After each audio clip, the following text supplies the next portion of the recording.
மூன்று மூர்த்திகளின் வடிவாய் எழுந்த முக்கண் அரசே போற்றி. சிவவும் நம சிவாய. தோன்றி வளர்ந்து துலங்கிடும் கதிரே சூலநாதனே போற்றி. ஹரவும் நம சிவாய. ஒளியே நம சிவாயம், உணர்வே நம சிவாயம், வெளியே நம சிவாயம், திசையே நம சிவாயம். மோன வடிவாகி மோகனம் காட்டும் மூர்த்திலிங்கனே போற்றி. சிவவும் நம சிவாய.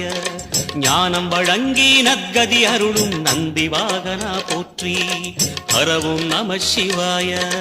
ராகம் நம சிவாயம், ரகசியம் நம சிவாயம், யோகம் நம சிவாயம், யாகம் நம சிவாயம். நம சிவாய நம சிவாய.